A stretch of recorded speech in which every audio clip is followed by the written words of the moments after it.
Welcome to the Sisters of the Shire podcast. I'm Ashley. And I'm Abby.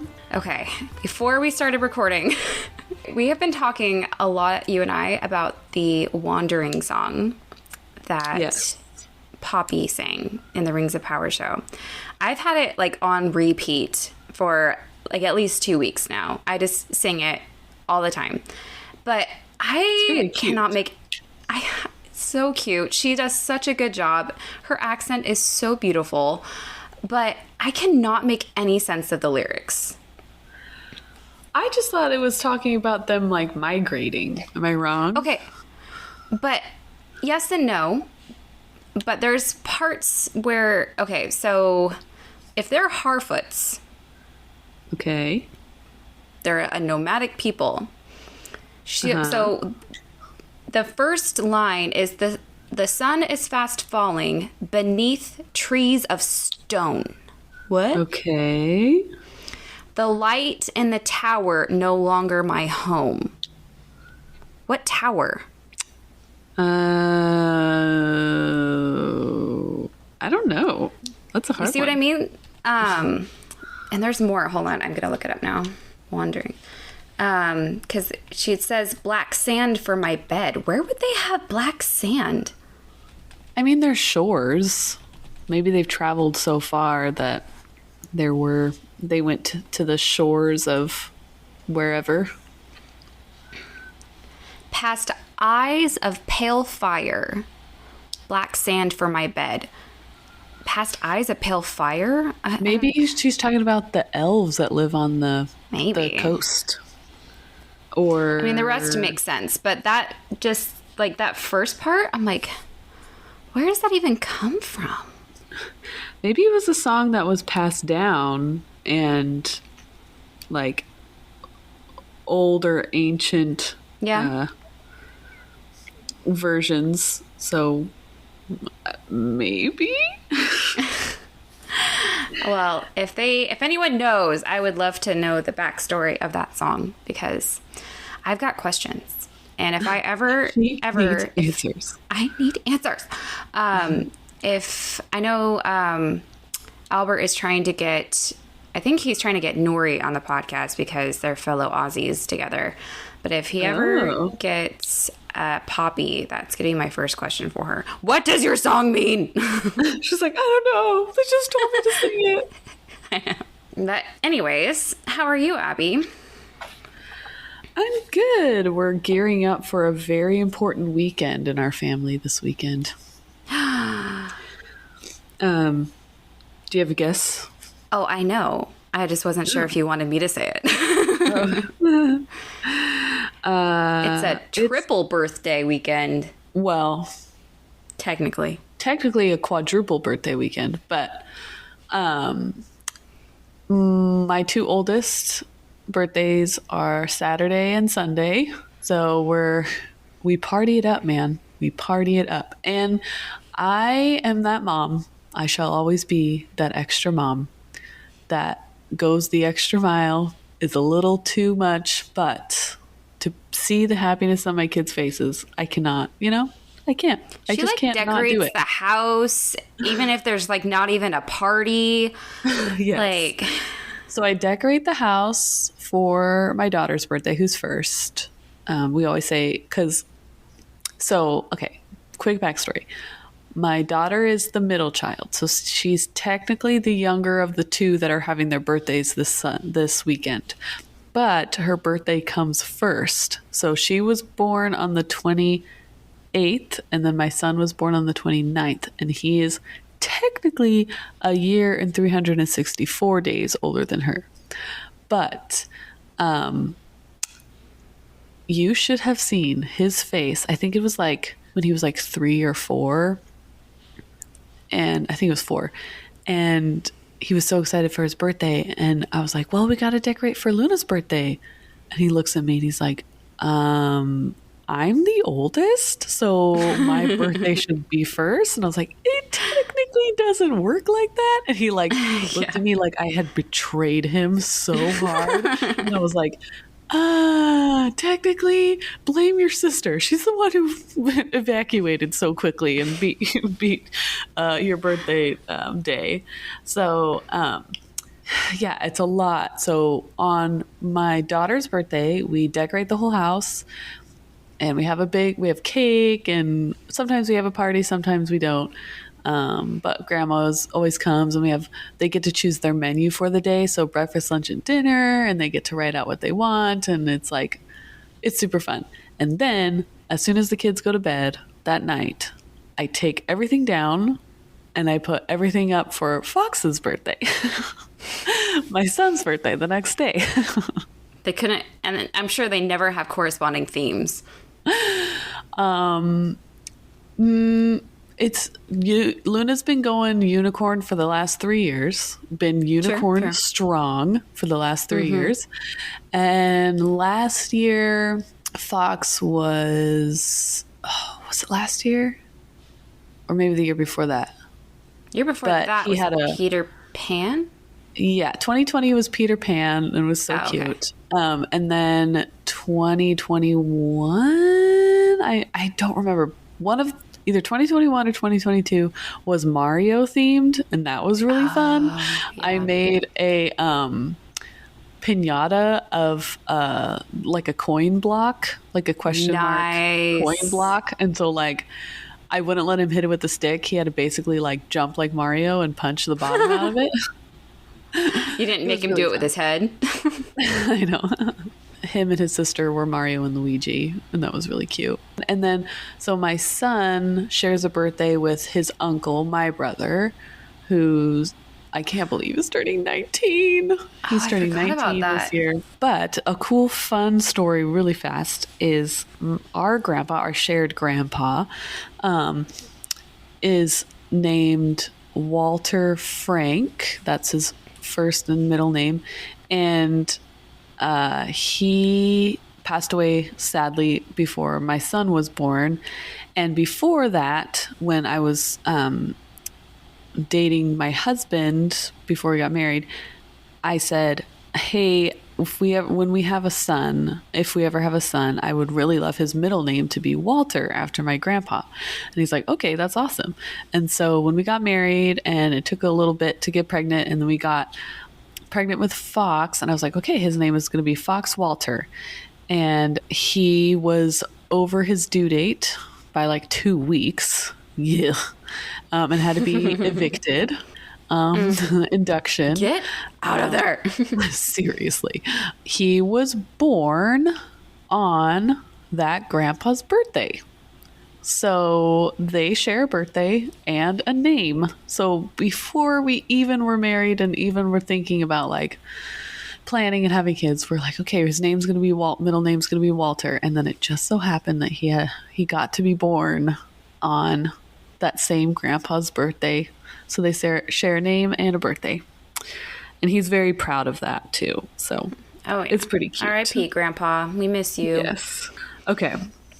So Ashley texted me last night and said, I just got finished doing the outline for the episode. And then she did a GIF of a guy exasperated, oh gosh. A guy? It's too much. A guy? It was your man.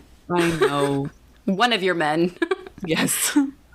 My doctor. Your doctor, David Tennant. Dr. David Tennant. That she said that this is going to be a long one. So, buckle in, everybody. Buckle in. Okay, so last week we got to learn the final ending of Beren and Luthien's story. Luthien chose to be a mortal and live out the remainder of her days with Beren. They gave their final goodbyes to her parents in Menegroth, and then Beren and Luthien settled in southeast Beleriand in the land of Osiriand. And here they raised a son named Dior Elukel, which is successor of like fancy Dior. Fancy Dior. There's even a gif that my son's Dior, and then it's Thranduil, and he's like, and I am Chanel, or like he has his own brand with like his hair waving. I'll find it and post it, but yes. I'm sure the Silmarillion narrator would announce it differently, but I'm saying it's Dior. Which basically means successor of Elu. Elu being Luthien's father, Elu Thingol. Oh. And then they basically lived out there to the end of their days and kind of passed out of all knowledge. No, and there's then, still songs of them. Well, yeah, their song and their story stayed alive, and it spread throughout all Beleriand as kind of a beacon of hope that, Morgoth wasn't all invincible. So Maedhros especially took this as a sign that he should form what was called the Union of Maedhros, which was a unification of allied elves, men, and dwarves to fight against Morgoth. Okay. However, the armies of Nargothrond under Orodreth and Menegroth under Thingol did not want to join because of Maedhros's brothers, Celegorm and Curufin, causing a ruckus with both of those cities, both of those peoples. Yeah. That sounds like something they would do. Yes. But the rest of the elf groups would pretty much all join, and they would be divided into two groups, an East Beleriand group led by Maedhros, and a West Beleriand group led by his cousin and bestie, Fingon. So in the East Beleriand group would be all of the sons of Fëanor and their armies, the dwarves of Nogrod and Belagost from the Blue Mountains, a group of men led by a man named Bor, and a group of men led by a man named Ulfing. Then in the West Beleriand group would be Fingon and his army, a small band of elves led by an elf named Gwyndor from Nargothrond.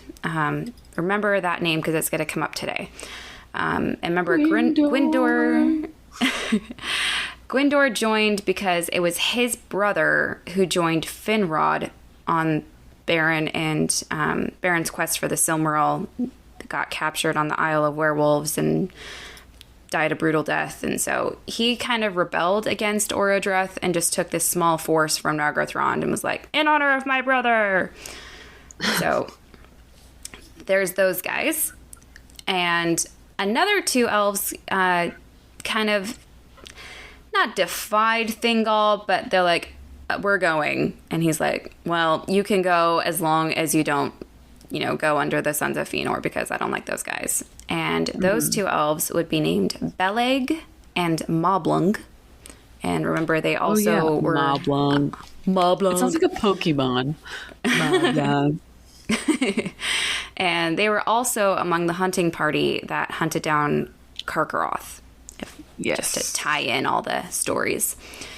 Also in the West Beleriand army would be the men of Hodor, led by our man Hurin and his brother Huor. And the forest people of Haleth, led by a man named Haldir. Different Haldir, but still a cool guy.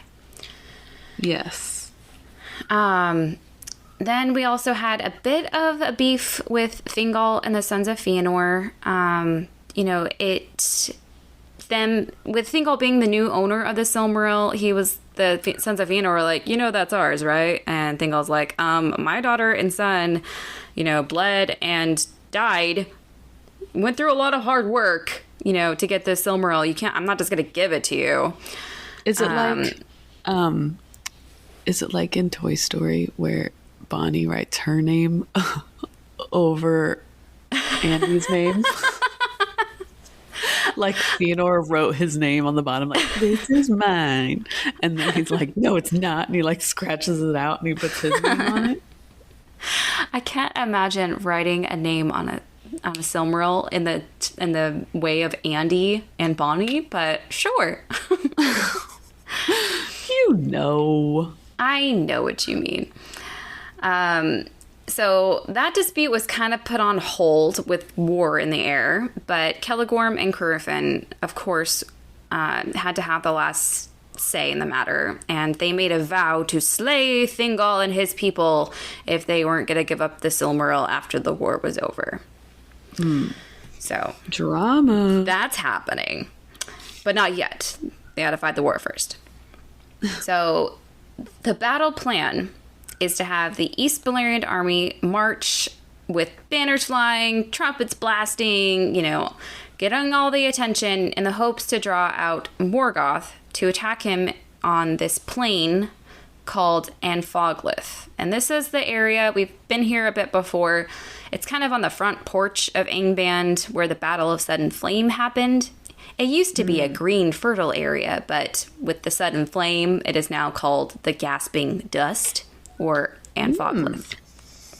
We're going to be there a lot today, so just kind of keep that in mind, that it's just basically a barren desert. Beautiful. Beautiful.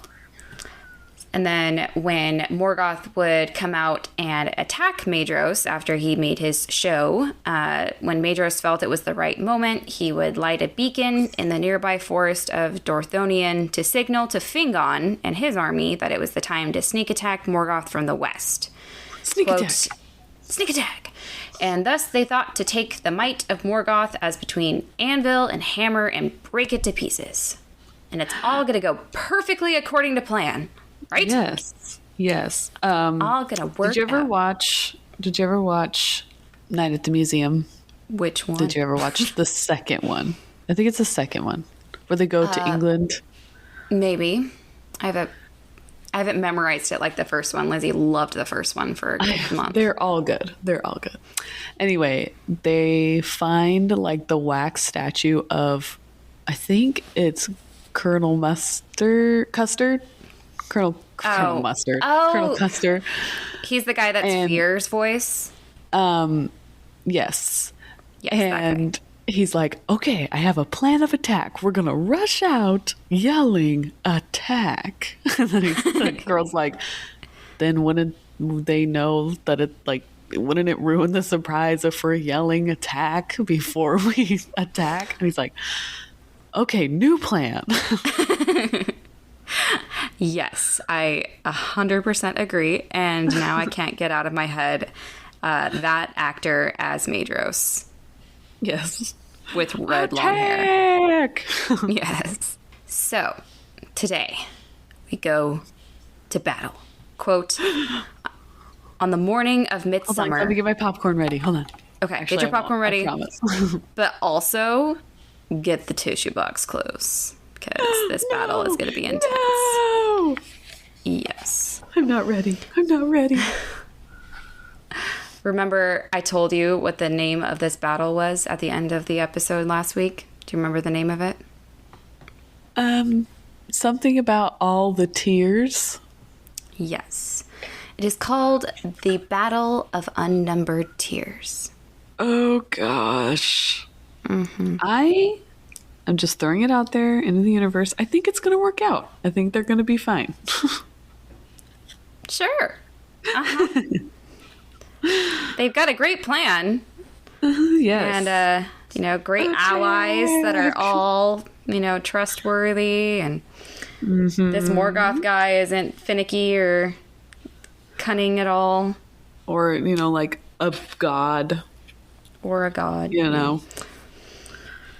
Okay, so, quote, on the morning of midsummer, the trumpets of the Eldar, the elves, greeted the rising of the sun, and in the east was raised the standard of the sons of Fëanor, and in the west the standard of Fingon, High King of Noldor. Majestic.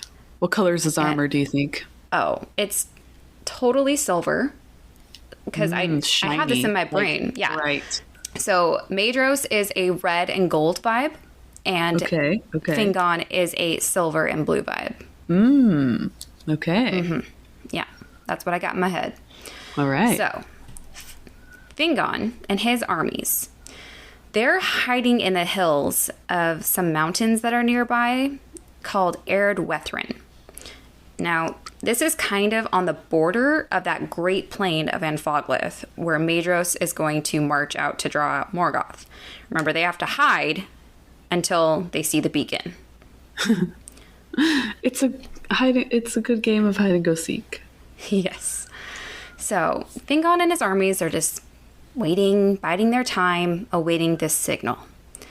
Fingon's looking out, he's just kind of keeping an eye out. He looks towards Thangorodrim, where Morgoth is, and he just sees black clouds surrounding the peaks and a black smoke billowing from its depths, and Fingon knows that, quote, the wrath of Morgoth was aroused and that their challenge was accepted. Oh my gosh. I'd be peeing in my armor. But Fingon's got this weird feeling. So he looks to the east, where Maedhros and his army should be marching from. I've got a bad feeling about this. Yes. Oh, yes. Harrison Ford. Anyway, he looks to the east, where Maedhros and his army should be marching from. And even though the plains of Anfoglyth it's a pretty big area, with his elf eyes, he should be able to see at least, dust, kicking up in the air from the army's march. But he can't see anything. Oh my gosh, are they invisible? No.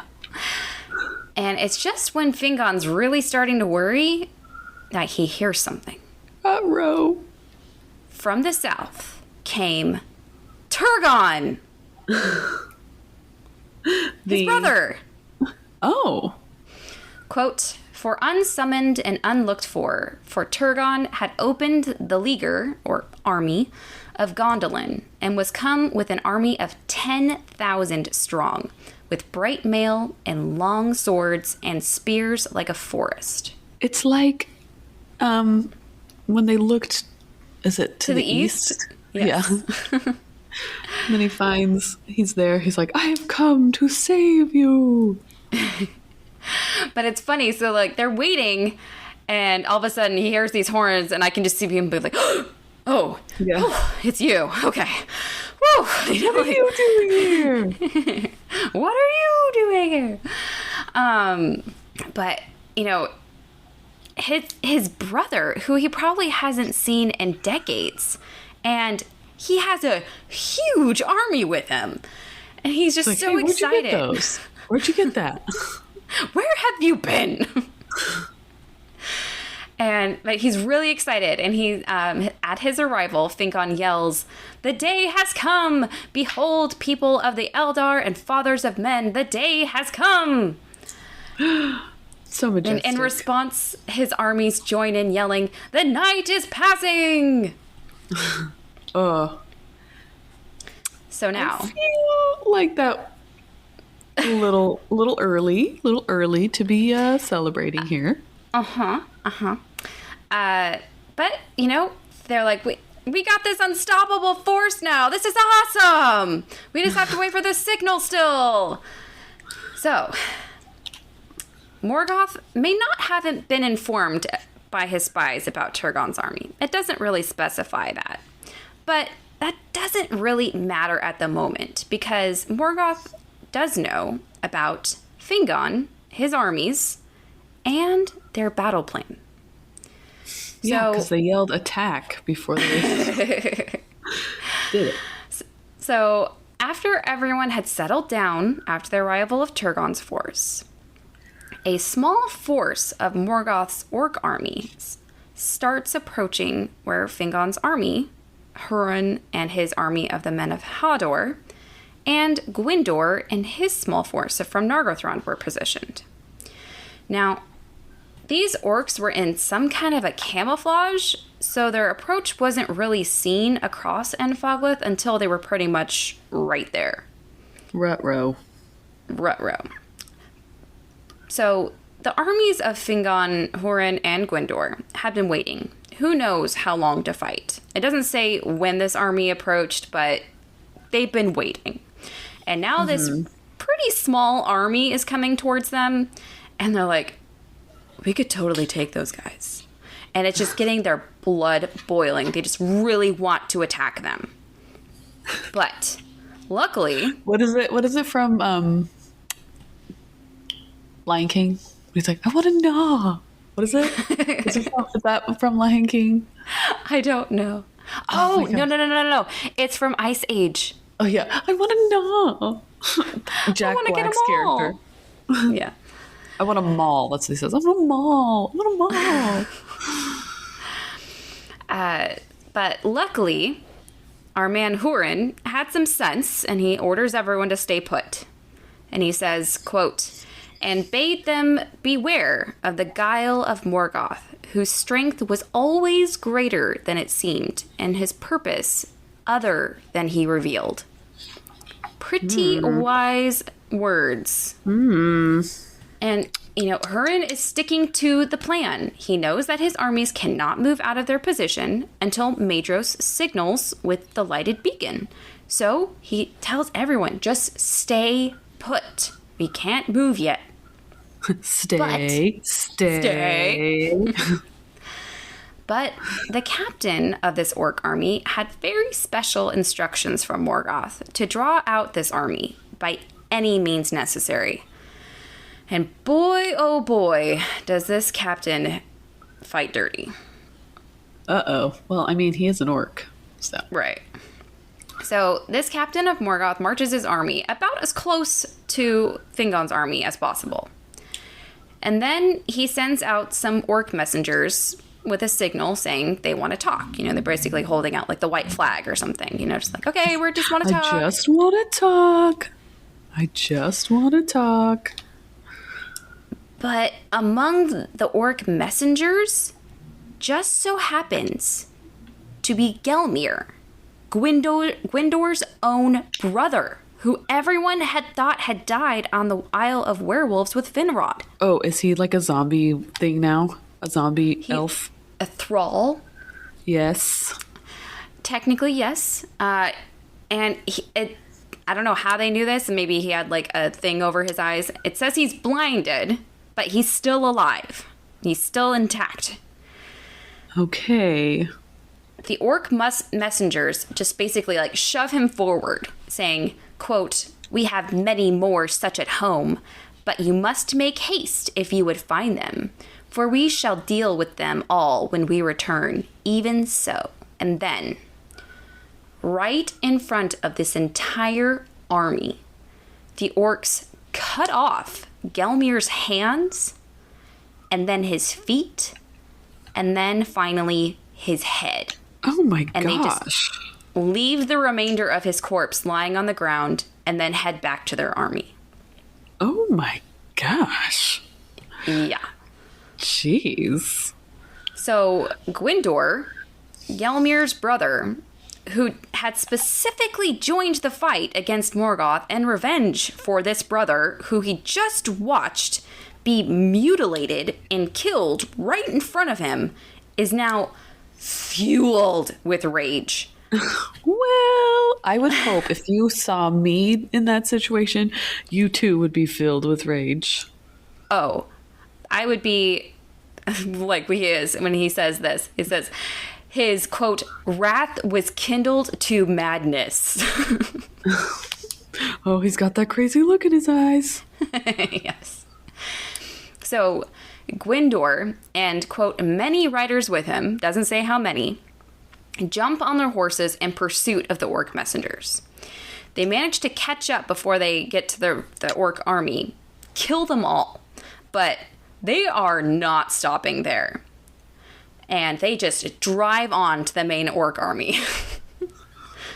Yeah, they're like, well, the captain's like, well, can't stop them now. It's like when they're just they're seeing red. They're on the blood path.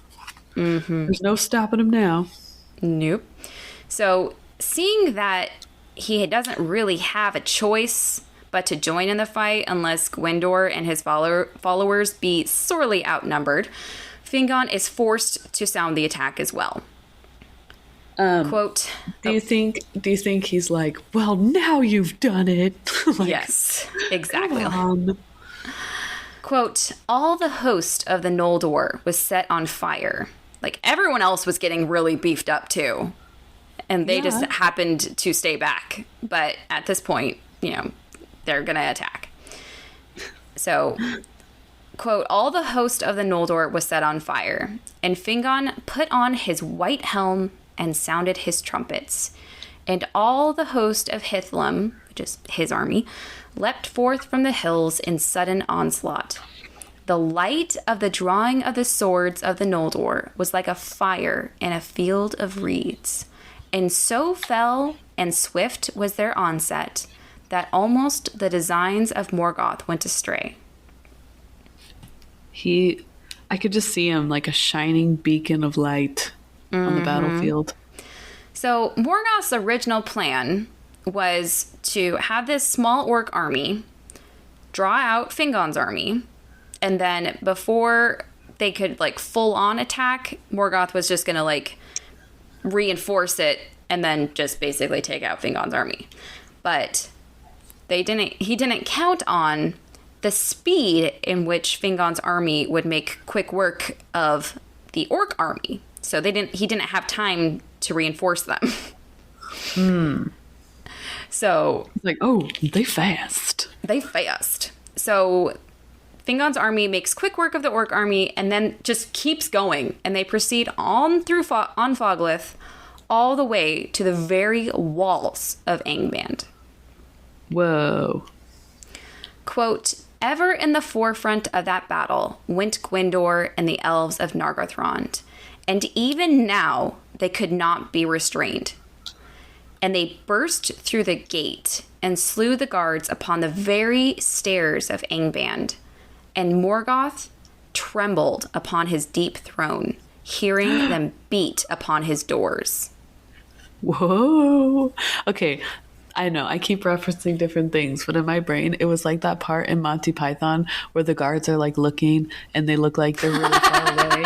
And then they're like really far away. And then suddenly they're right there. And they're like, ah! And then the guards die. Yes. I totally forgot about that part. Oh, man. 100% yes. So surprise attack. So Gwyndor and his forces are literally banging outside Morgoth's door. And he is in there just shaking in his boots. Amazing. But in their eagerness, Gwyndor had gotten too far away from the rest of the army. Uh-oh. And the force that he had confident. Was too small. Oh, no. And in that moment, within Angband, there were a lot of doors and secret passages that had held his armies. Okay. So Gwyndor and his elves are right at the throne room, but within the labyrinth of Angband, all of these armies and orcs are unleashed. So they are cut off from Fingon and the rest of the army. Oh no. And unfortunately, that's never good. Yes, all of the elves of Nargothrond were killed except for Gwyndor, who they took alive. What? Mm-hmm. They got so close. Oh, no.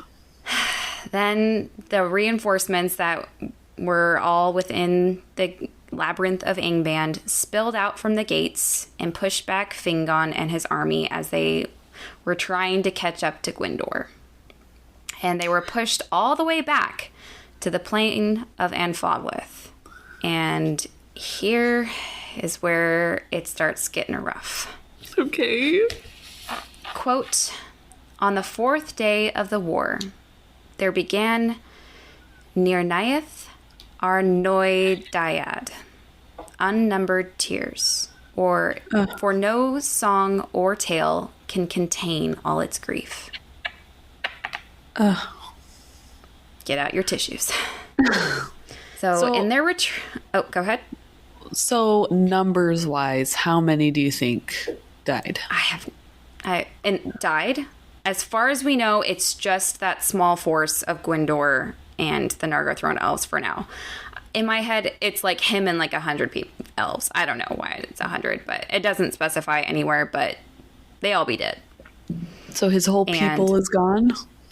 That whole that whole group? That whole group is gone, except for Gwendor, who they took prisoner. Why? Oh, because they do things. You'll find out later. No. Okay. So as Fingon's army is retreating to the plain of Anfoglith, in the rear guard was Haldir. Remember, he is the lord of the people of Haleth, the forest people. And he's a man, also, right? He's a man. And he is also Hurin's uncle. That's why it might sound a little familiar. And unfortunately, he and most of the people of Haleth were killed. And quote, and never came back to their woods. Oh gosh. I know. I was like, I had to keep that part in. I'm like, the woods?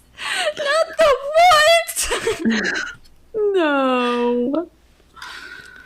Dang. Heartbreaking. Oh, just you wait. So, the next day of the battle, the orcs had managed to surround Fingon's army.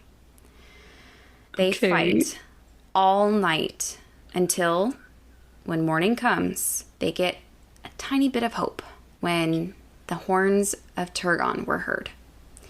Because Turgon had kept his army of Gondolin back from the fight. But now, seeing that his brother Fingon is on the fields of Anfoglith, I'm sure he can see it, and he's surrounded, he is going in there to save his brother. I got you, bro.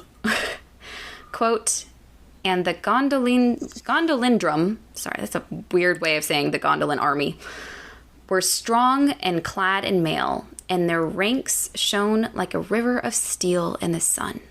Wow. Mm-hmm. Pretty. So Turgon and his main Kingsguard managed to break through the orc ranks because remember, Fingon is surrounded on all sides. So just a small group manages to break through to get to Fingon. Okay. Quote, and Turgon hewed his way to the side of his brother, and it is told that the meeting of Turgon with Hurin, who stood beside Fingon, was glad in the midst of the battle. Now, just a quick recap for those of you who don't remember. When Hurin was dropped into Gondolin by the eagle, in a very random scene there, he actually became very close. Eagle Uber. Yes. They actually became pretty close, Hurin and Turgon, and it was very sad to see him leave. So I imagine this reunion of not only Turgon and Fingon being brothers who had been separated for probably decades, but also of Turgon and Hurin was also just like a little sweet moment to share amongst their retreat and now being surrounded. It's like, oh, sorry, I keep referencing movies this episode. But in Infinity War, when Thor comes back into the middle of the battle and he like finds Captain America and he's like, hey, did you get a haircut? It's like, yeah. Oh yeah. He's like, I haven't seen you in a while. He's like, I like the beard. Copied my beard. I can see the brothers doing that. Like, hey, I haven't seen you in a while. Yes. New sword? Cool. Yeah. Cool. How are the kids? Good. Cool. Should we get back to fighting now? Okay, cool. We'll catch up later. I'll have my wife set up for a dinner together. We'll do it. So, Turgon, Hurin, and Fingon are all surrounded by the orcs. Things are looking pretty grim, but things are about to get at least a little better, because who should finally arrive at this battle? Who have we been waiting for since the beginning of this battle? Who was supposed to start this battle? The two bros? No. Maedhros. Oh. Well, isn't he a bro? Isn't he one of the bros? There's 7 bros. 2 bros it was confusing to me. I'm thinking the like annoying bros, but he's one of the bros. Yeah, he's one of the bros. So at the arrival of Maedhros and his armies, the orc army that was surrounding Fingon, they actually start to waver, and some began to even flee. They're like, oh no, it's him, it's that guy. Didn't they cut his hand off? Isn't that guy? Yep, that's the guy that cut his hand off. And I posted a picture. I forget when it's going to post, but it's so cool of Maedhros' hand. Well, lack of a hand. And I even asked, like, what do you think they actually replaced it with not in real life? That sounds funny. It doesn't specify in the books what is on his appendage. He's the origin of Captain Hook. Yes. Well, actually, what's even cooler is in this this artwork that I found. It's like I don't even know how to explain it. A blade somehow is on his like forearm. Oh my gosh, please tell me it's not like the orc from the Hobbit movies where it's just like smashed into his nub arm. It is like that in the actual like blade area in placement, but it is not smashed in there. It looks prettier and it looks way more bad. Awesome. But then I have also seen, or not seen, but I also have heard memes of what would happen if to the Silmarillion if instead of, like a hook or a blade, Maedhros had a chainsaw on his head. Like the guy from that really cheesy horror movie. There's a cheesy horror movie where he has a chainsaw arm. Yes. But I think it should have been like a Swiss Army knife where he got to choose what he got to like pull out different. Hold on, it's stuck. Hold on. Yeah. Dang it, it's the nail file. Hold on. It's the toothpick. Hold on. The corkscrew. It still hurt. It still hurt. So, Maedhros and his armies finally arrive. The orcs are starting to flee, but, quote, even as the vanguard of Maedhros came upon the orcs, Morgoth loosed his last strength, and Angband was emptied. There came wolves and wolf riders, and there came Balrogs and dragons. Oh my gosh. Glaurung, father of dragons. Oh the strength and terror of the great worm, Glaurung, were now great indeed. He's not a baby anymore. And elves and men withered before him. And he came between the hosts of Maedhros and Fingon and swept them apart. Dang, that'd be terrifying. Mm-hmm. Because what do you choose first, Like the ones that are running really fast, the little orcs and the wolves, or the Balrog that's coming at you, or the dragons from above. Like, So, you might have been wondering, where has Maedhros been this whole time? Why was he so late to the battle he was supposed to initiate? He has a Starbucks cup. He's like, I'm sorry. I'm sorry. My alarm clock didn't go off. Oh, I just need this to get started, I just... I totally am that person, though. Okay. Pink drink? It's a pink drink. It would be a pink drink. You know me so well. Quote, yet neither by wolf, nor by Balrog, nor by dragon would Morgoth have achieved his end, but for the treachery of men. In this hour, the plots of Ulfang were revealed. You see, before the battle had even started, Morgoth had a secret alliance with the men of Ulfang. Remember, they were the men from across the mountains from the east that, may or may not have had dealings with Morgoth. It wasn't really quite said, but now it's known. They be in an alliance.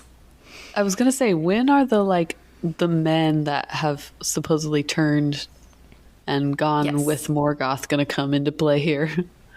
Here they are. And they keep saying off and on Easterlings, but I didn't want to confuse anyone. But now we can kind of clarify these men as Easterlings, quote unquote. Okay. But remember, Maedhros had befriended these guys. They thought they were allies together. Okay. So he's like, betrayal. Yes.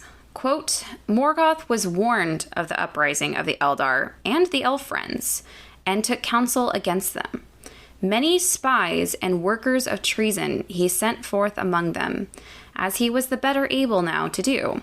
For the faithless men of his secret allegiance were yet deep in the secrets of the sons of Fëanor. Wow.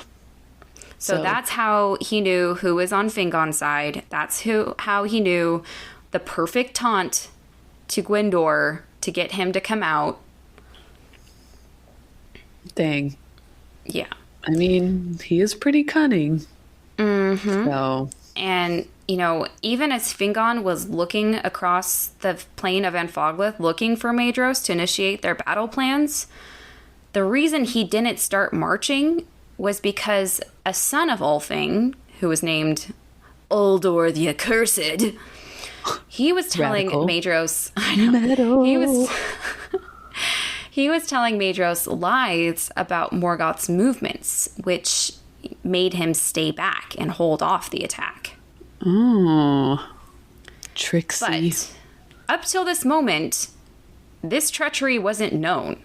But now, when all of Angband had been emptied, Fingon is surrounded and had been fighting for days, and Maedhros needed his army at the fullest. This was the moment that many of the men of Ulfang and possibly Bor, it doesn't say, fled. And even worse, the men of Ulfang suddenly switched sides and were now officially fighting for Morgoth. Oh, what? Yes. Lame. And Morgoth had promised them all kinds of rewards it's for like this treachery. The clones and Attack of Yes.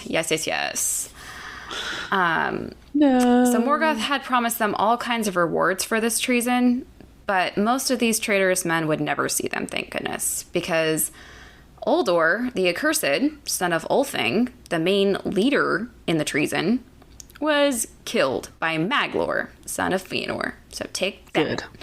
Good. Now, you might be wondering... I hope it really hurt. Now, you might be wondering, how did the other group of men, what did they think about this? Which side are they going to be on? Well... They're like, hold on. Let's talk it out. Team huddle. Yeah. Hold on, guys. Hold on. I would hope that they just, in my heart of hearts, would hope that they just saw, like, this thing is evil and it was, like, awful and killing people and Morgoth's just a terrible person. That they'd be like, I'm going to fight him no matter what, even it's just as, like, a personal, not vendetta, but you know what I mean? Like, yeah. I would hope that that's what they would think instead of like, oh, other people have, like, my third cousin over there. Yeah. It, like, went to that side. Because, okay, is it just me or I think it's in the second Lord of the Rings movie where Saruman is talking to the men, like he's talking to like this group of men and he's like, they took your lands or whatever, Mm-hmm. They look awful.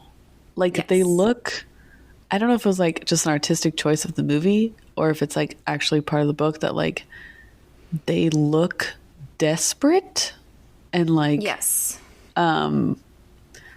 destitute and like homeless almost. Like they look very ragged and very sickly and stuff like that, where I'm like, kind of like the Rings of Power show with the group of men that they show. I can't remember their name.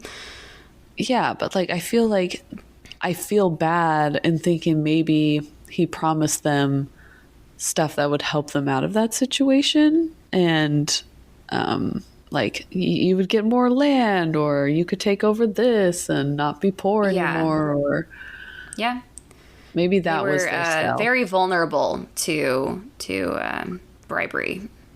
Yes, maybe that was the sell for them. Yeah, very true. Well, you are right. Boring name and all. See what I did there? See what I did there? He remained faithful to Maedhros, and he actually killed the rest of the traitorous sons of Ulfang. Oh, dang. Yeah. But what if one of them was his cousin? He's like, sorry, bro. Were. Yeah. The damage was done, however. Uldor's treachery was even more planned out than they could have imagined, because he actually had other Easterling men that fought for Morgoth hidden away in the hills nearby. And now they came out in full force. So Maedhros was now being hit on 3 sides. His forces completely broke and were scattered. So the sons of Fëanor... Like, I don't know much about military strategy, but I know that's not a good thing. Yeah. The sons of Fëanor managed to stay together. Though they were all wounded, none of them died. So we don't need to worry about them for today. They gathered what forces they could, and together with a small group of dwarves, they managed to escape into the Blue Mountains. And you want to know who were the last ones on the battlefield fighting on the eastern Balerian side of the army? Let me guess. Who's left? If the men are gone, the sons of Fëanor are gone, who else was left on the eastern Balerian side of the army? Is it Fingal? No. Am I right? Fingal is the stuck-up. He's not fighting. No. Fee starts with an F. Fingon? The He's guy on the with other side. The guy with the silvery white armor. He's on the other side. He's on eastern Balerian side, or western Balerian side. Well, the dwarves of Belagos. The dwarves are about to kick some butt. Amazing. Do they pop out of the ground like the elves think they do? That is an amazing image in my brain. But we're actually going to get an explanation for something that I have made a big stink about in the past. Are you ready? Okay. Quote, "And thus they won renown, for the dwarves withstood fire more heartily than either elves or men. And it was their custom, moreover, to wear great masks in battle, hideous to look upon. And those stood them in good stead against the dragons." So remember how I hated those masks on the dwarves in the show? Yes. Do you think it's like those, like the ones that Durin's kids were playing with in the beginning? Those were actually from a statue, but no, they're talking about the masks that the guy literally opens the thing, password, he didn't say that, but when they're all wearing the masks, this is why. Because they had this history of fighting in battles with dragons. You never see masks on men. You never see masks on elves. Only the dwarves. They're pretty smart. Pretty smart. And they probably have medals that, like, withstand the heat of a dragon. Exactly. And the reason that they look all, like, weird looking is on purpose. It's to, like... Scare. I guess, yeah, it's supposed to scare a dragon, which is kind of dumb, but that's the point of it. The dragon's like, ew, what's that? Yeah. So, I still find them unsettling and ridiculous, but I guess that's kind of the point. So kudos for the Rings of Power show for finding the Silmarillion jewel. Like. Yeah. It's kind of reminds me how the Maori people, they do that thing where, like, they stick out their tongue and make their face all, like, the whites of their eyes. They show the whites of their eyes. Yeah. Interesting. So, if it wasn't for their weird-looking masks, they wouldn't have done so well. Because, quote, "Glaurung and his brood would have withered all that was left of the Noldor. But the dwarves made a circle about him when he assailed them, and even his mighty armor was not foolproof against the blows of their great axes. Whoa. Like, go dwarves! Way to take on a dragon! You know, I gotta say, between the Silmarillion and the Rings of Power show, I am really loving dwarves lately. Like, right? They're pretty cool. Respect. But after a while, Glaurung the dragon got a little tired of being poked and prodded by these dwarf axes, and he turned and attacked a dwarf named Azagal, the dwarf lord of Belagost, essentially like the king.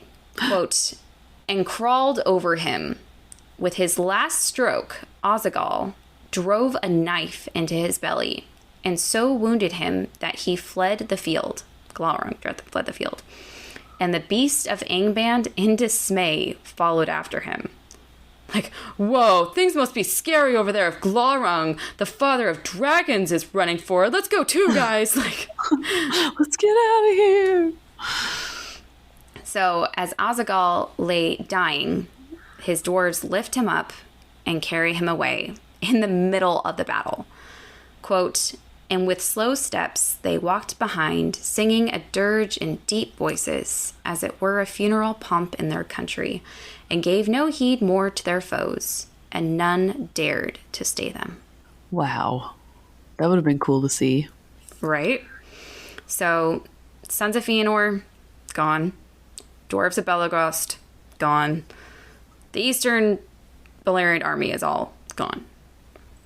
Now we go back to the Western Balerian side of the army with Fingon, Turgon, and Hurin. Quote, assailed by a tide of foes thrice greater than all the force that was left to them. So they're outnumbered 3-1. Gothmog, Lord of Balrogs, High Captain of Angband, was come. And he drove a dark wedge between the elven hosts surrounding King Fingon and thrusting Turgon and Hurin aside. Then he turned upon Fingon. That was a grim meeting. At last, Fingon alone, with his guard dead about him, and he fought with Gothmog until another Balrog came behind and cast a thong of fire about him. No. I know this is a serious moment, but I know thong means whip in this circumstance, but I can't help it, the mental picture that brought when I first read it. Try this on, Fingon. It's my eyes. Okay, back to serious. Okay. Then Gothmog hewed him with his black axe, and a white flame sprang up from the helm of Fingon as it was cloven. Oh, no. Thus fell the High King of the Noldor, and they beat him into the dust with their maces, and his banner, blue and silver, they trod into the mire of his blood. R.I.P. Fingon. Oh, man. So... Oh, man. Now Fingon is gone. Little overkill. Yeah. But so now the only ones left are Hurin and his brother Huor and their army of the House of Hador, and Turgon and his army of Gondolin. Together, they actually stood pretty firm. They managed to hold their ground against the host of Morgoth. Okay. But seeing that the ultimate battle was lost, Hurin told Turgon, quote, go now, Lord, while time is, for in you lives the last hope of the Eldar, and while Gondolin stands, Morgoth shall still know fear in his heart. Like, save yourself. There's no other elves. Yeah. Get out of here. Go. Yeah. So then Turgon replies, quote, not long now can Gondolin be hidden, and being discovered it must fall. Like, we already gave up our position, but if it fully gets discovered, it will fall. Yeah. Then Huor, the brother, joins in saying, quote, "Yet if it stands but a little while, then out of your house shall come the hope of elves and men. This I say to you, Lord, with the eyes of death. Though we part here forever, and I shall not look on your white walls again, from you and from me a new star shall arrive. Farewell." So it's very important for later, but we don't know what it means yet. Now, apparently, Maeglin. Do you remember Maeglin, the troubled child of Aol/Ahol and Erithel, the nephew of Turgon? The scary kid? Yes. The scary kid. Well, apparently, he actually was there fighting with the Gondolin army. And he heard this whole conversation. And it specifically notes that he never forgot the conversation, but didn't say anything at the moment. Okay.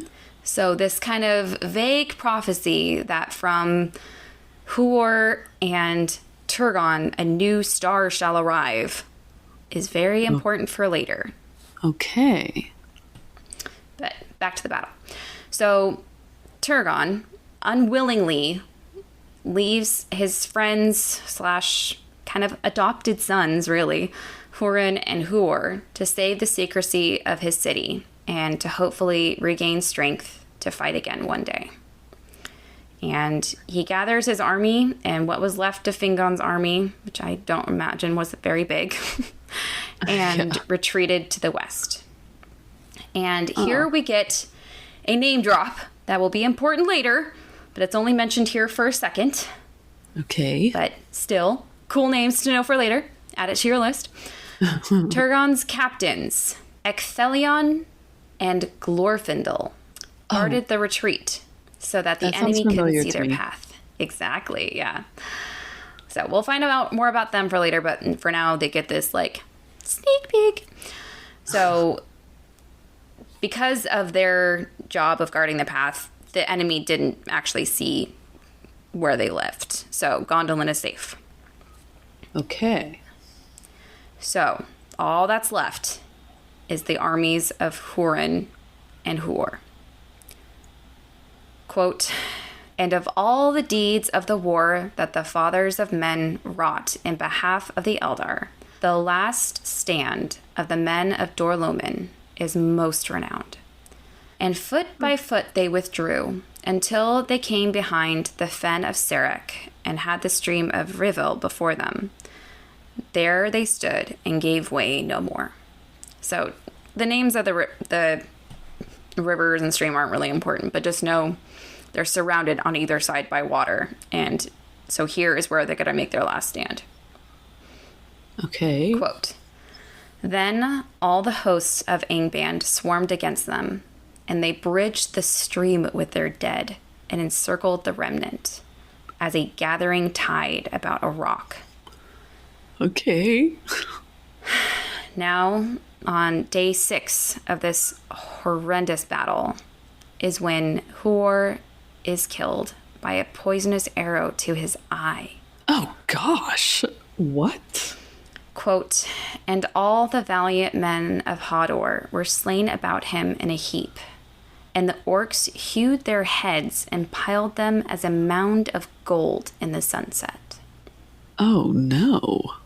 Which makes me think of that Rings of Power scene with all the helmets. Yeah. Mm-hmm, so was that pile made by that the scene. elves in cleanup, or was it made by the orcs? Question.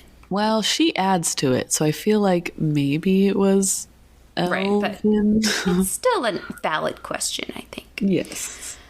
So, quote, "Last of all, Hurin stood alone. Then he cast aside his shield and wielded an axe two-handed. And it is sung that the axe smoked in the black blood of the troll guard of Gothmog until it withered. And each time that he slew, Hurin cried, 'Day shall come again.' 70 times he uttered that cry. But they took him at last alive by the command of Morgoth, for the orcs grappled him with their hands, which clung to him still, though he hewed off their arms. And ever their numbers were renewed, until at last he fell, buried beneath them. Then Gothmog bound him and dragged him to Angband with mockery. Dang. So I know this is a sad and an intense scene, but the phrase dragged him to Angband with mockery, like, just leaves my mind open to so many possibilities. Like, is he like hanging upside down, like on Gothmog's back, you know, like a toddler when you're like trying to drag him from the park, you know? Yeah. Or is he like just being literally dragged across like dead bodies and like mud and blood and weapons and stuff, rocks? So you know what? Actually, I feel like if he was laying on the back of a Balrog, wouldn't he be like burning on fire? Yeah. Yeah. So this is actually the end of the battle. There's no more oh my gosh. to fight.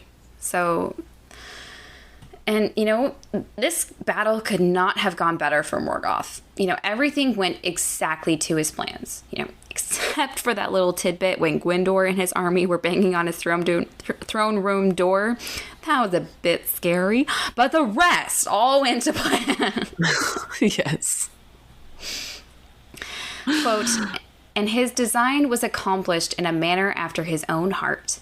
For men took the lives of men and betrayed the Eldar, and fear and hatred were aroused among those that should have been united against him. Which is like, mwah, to Morgoth. That is like his creme de la creme. And in fact, the treacherous acts in this battle is the cause of the major rift that happens between elves and men. So that from here on out, the only men the elves trusted were from the houses of the Edain. The people of Haleth, the house of Hador, and the house of Beor. The only elves the men trusted? Sorry, the only men the elves trusted. Sorry, I'm not sure how I said that. My bad.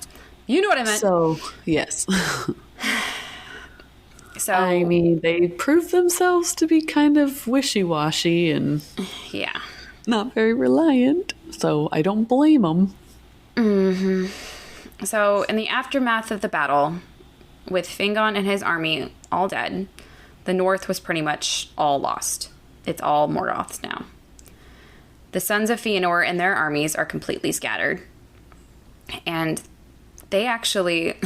quote, took to a wild and woodland life, mingling with the green elves of Osiriand.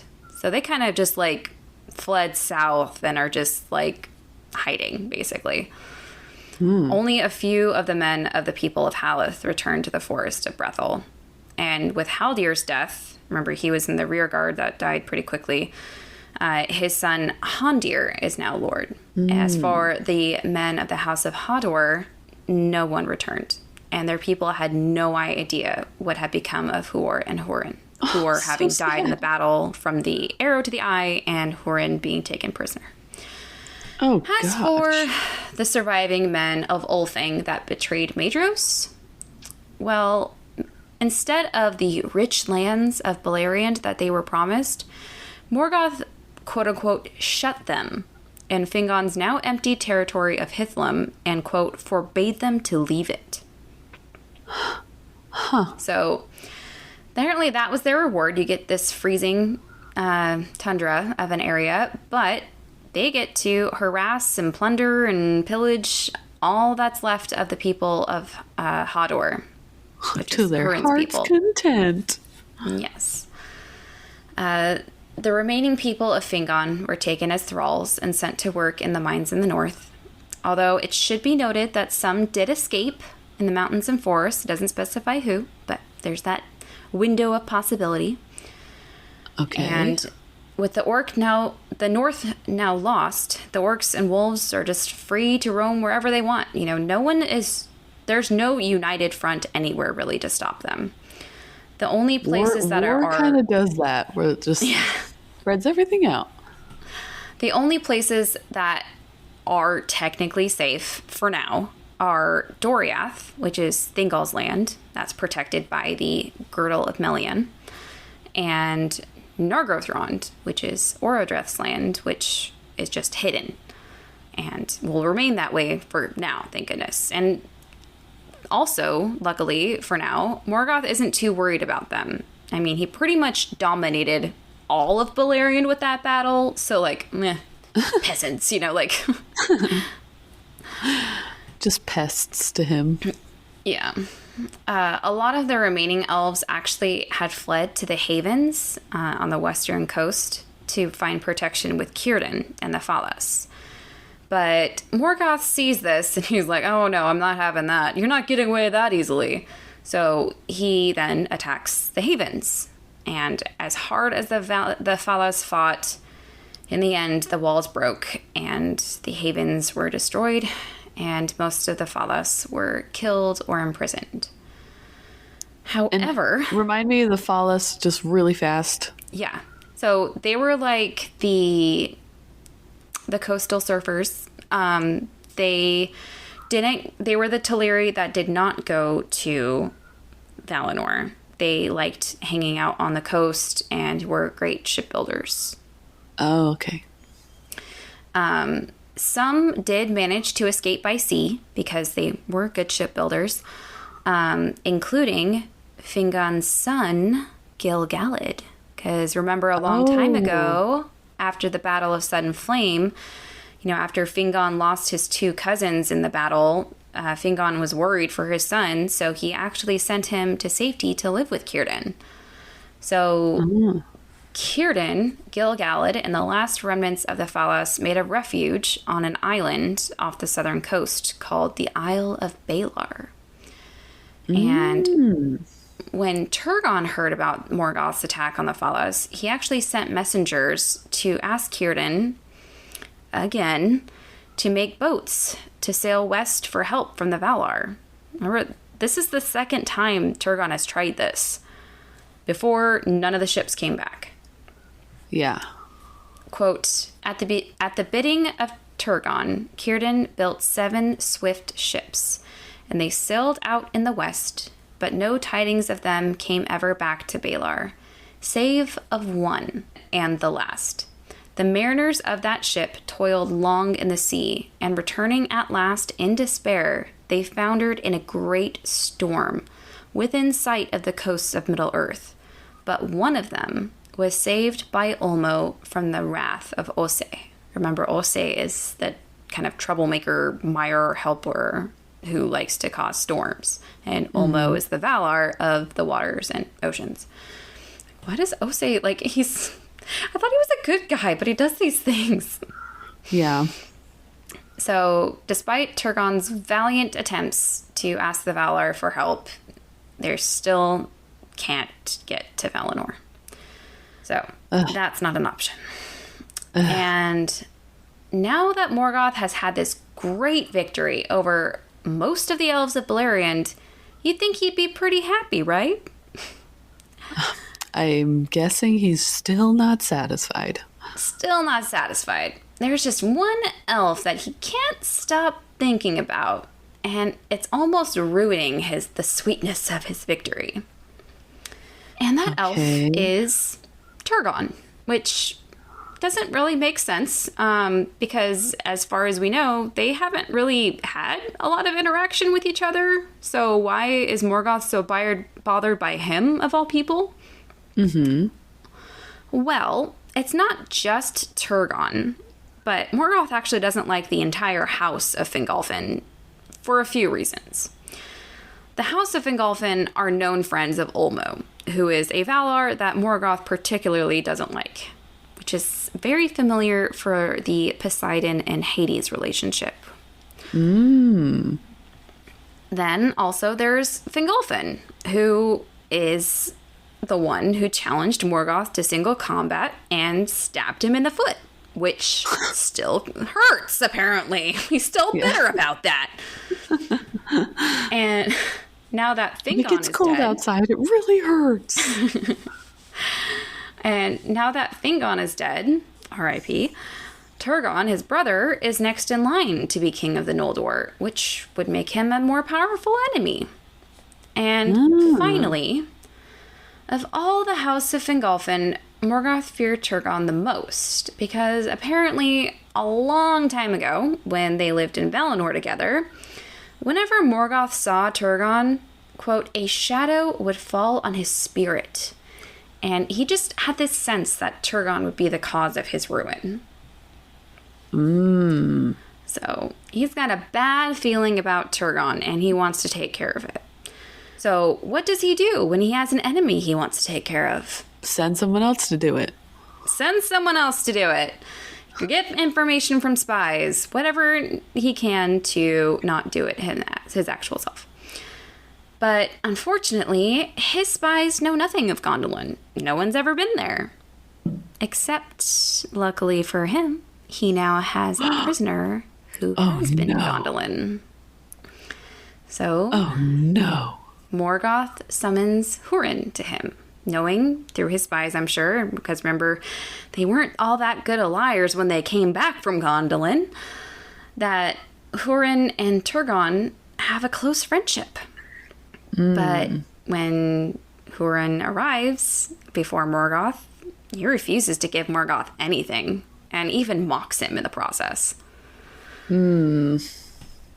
Valiant, but maybe not the best idea to mock this guy.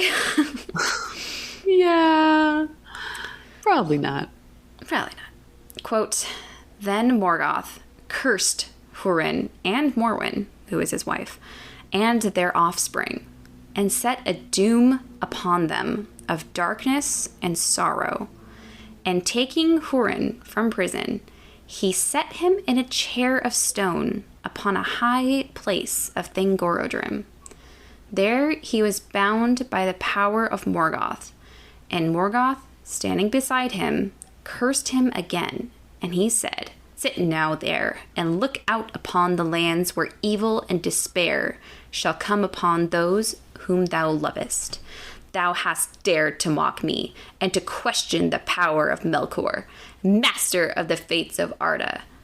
Therefore, with my eyes thou shalt see, and with my ears thou shalt hear, and never shalt thou move from this place until all is fulfilled unto its bitter end. Dang. Sheesh. Drama. Yeah. A little dramatic. But man, he likes a taste of the flair. He's like, what is the most like dramatic, like cursing I can do to this poor boy? This poor guy who has done nothing to deserve this, unfortunately. I mean, not that people deserve things, but, you know, do that to, like, Celegorm and Curfin or something. Like, leave this guy alone. Yes. But what I find funny, but what I find funny too is that Tolkien isn't clear on how powerful these Valar are, especially Morgoth. I mean, when he did his deeds with the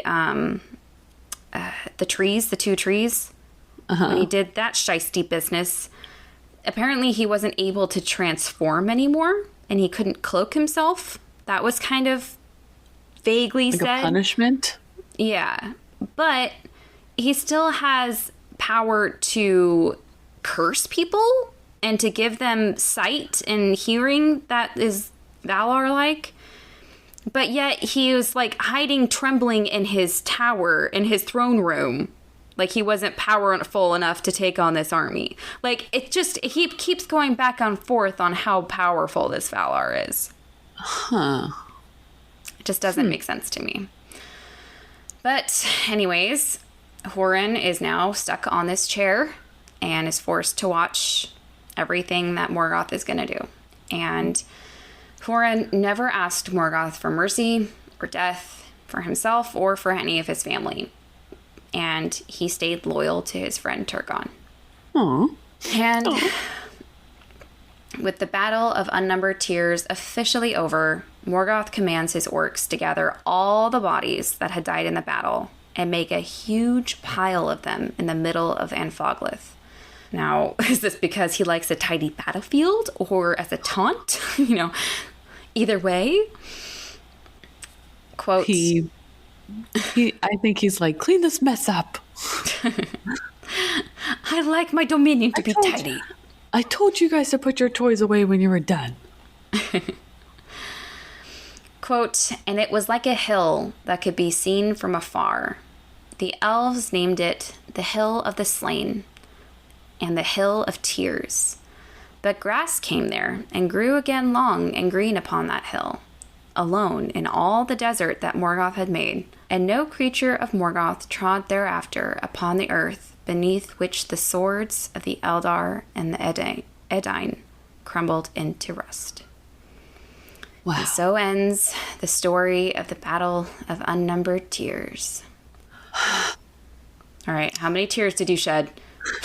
That was really sad when the elf king got beaten to the ground by the Balrogs. That one got me. Yeah. That one was sad. And then when that poor boy got an arrow through the eyeball. Mm-hmm. Do you think his brother saw it? Do you think his brother... Oh, for sure. Saw that happen? Oh, for sure. So sad. So, I just want to premise that the coming chapter is going to tell the story of how Hurin and his offspring are cursed, basically. Oh. Sunshine, rainbows, and puppy dogs in the next chapter? Yes. Oh, and I knew it. I don't know how many... happy. I don't know how many parts I'm going to have to do. So it's called, let's see, what's the official chapter name? Of Turin Turambar. Turin being Hurin's son. Mm-hmm. So I will say, you remember the chapter of Beren and Luthien and how many parts I did? Well, that was like about 4? 30 pages long. Turin's chapter is 37 pages long. Oh, okay. Yeah. We can do this. So, just brace yourselves for multi-parts, because Turin has an epic... Turin has an epic tale to tell. Nice. Unfortunately. Well, thank you for teaching me this super sad story today. You're welcome. I do want to say we have a new country. Ooh.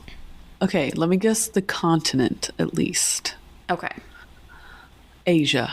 No. Oh, dang it. They have waffles. Okay. They have their own. Is it Denmark? Waffles. No. Is it? It's literally their own brand Belgium? of waffles. Yes. I want waffles. So, welcome, Belgium.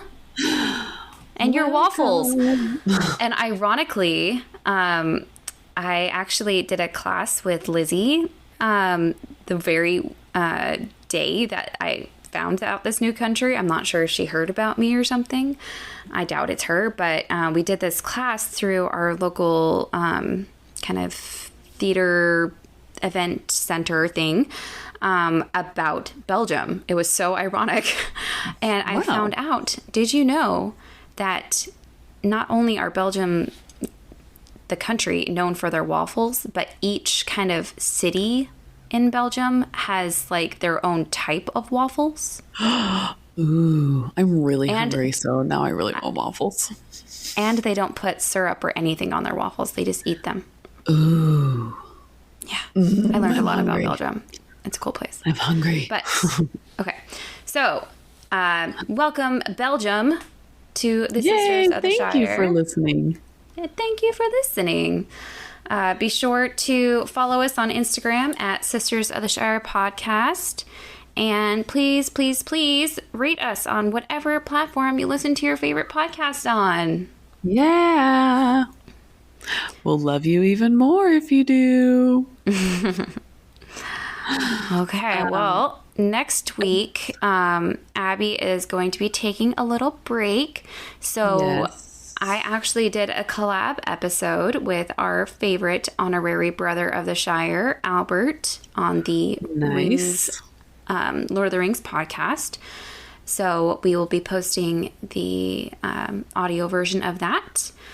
He had a fellow Lord of the Rings enthusiast, the last Malorn, on as well to discuss all things Rings of Power. So that was fun. Love being on his podcast whenever he has us. So unfortunately, Abby couldn't be there, but I know. I'm sorry.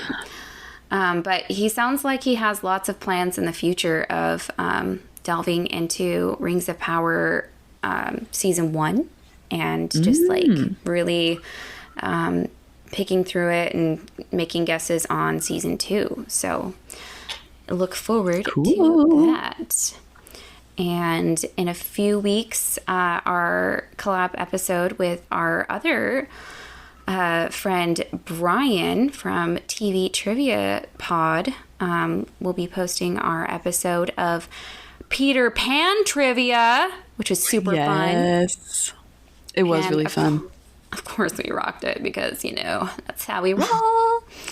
That's how we do Disney trivia. nerds. We're Disney nerds for sure. So, yeah, go listen to both of those honorary brothers of the Shire. Albert is at the Lord of the Rings podcast, or he has a multitude of other podcasts at the Topic Podcast Network. And Brian is at TV Trivia Pod. Yes, that was a fun episode to record. So we're excited for you to hear it soon. Thanks for joining us today. And we hope you guys have a great rest of your week. And we'll see you next time. Bye. Bye.